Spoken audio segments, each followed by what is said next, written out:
As a political leader हाम्रो जिम्मेवारी यस्तो विषयवस्तुहरू अपफ्रन्ट देखिन साथै जुन कुरा आयो जस्ताको तस्तै त्यसलाई पत्याइहाल्ने कुरा र त्यसको आधारमा धारणा बनाएर कमेन्ट गरिहाल्ने, टिप्पणी गरिहाल्ने, बोलिहाल्ने, लेखिहाल्ने, भनिहाल्ने हामीले त्यो नगरौँ। यसो बेला आग्रह छ। कुनै पनि विषयवस्तु कहीँ आएको छ भने एज पोलिटिकल लिडर भएको हुनाले गर्दा हामीले अलिकति हाम्रो रासन हुनुपर्छ। यस्तो होला त यो हो कि होइन भन्ने कुरा एकछिन थामिने, त्यसको बारेमा त्यसलाई भेरिफाई गर्ने, हो कि होइन सोध्ने, त्यसलाई बुझ्ने, त्यसपछि मात्र यसको बारेमा धारणा बनाउनु पर्ने हुन्छ। यस्तो बेलामा एकदमै छिटो मिथ्या सूचनाहरू फैलिन्छ र त्यसले त्यो मिथ्या हो भनेर थाहा पाउन नपाउँदै त्यसबाट हुने दुर्घटनाहरू भइसकेको हुन्छ। यसमा पनि तपाईँहरूको असाध्यै ठुलो रोल रहनुपर्छ।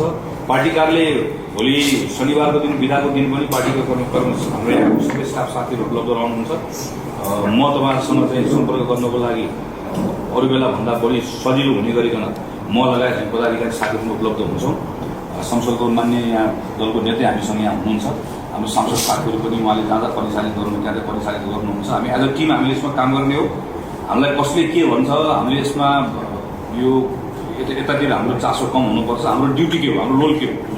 हाम्रो रोल हामी नेपाली कांग्रेस हो, हामी मुख्य शक्ति हो, हामी मूल शक्ति हो, हामी अभिभावक हो, हामी जिम्मेवार हो र सम्हाल्ने काम हाम्रो। आगो जसले लगाएको भए पनि निभाउने काम हाम्रो हो। हामीले त्यो सम्हाल्ने शक्ति हामी भएको गर्दा जिम्मेवारी निर्वाह गर्नुपर्छ भन्ने सोचाइ राखेर यो सहिष्णुता काम गर्ने गरिकन सबै साथीले काम गर्नु होला। योभन्दा बढी अब मैले यसमा छलफल गराइनँ।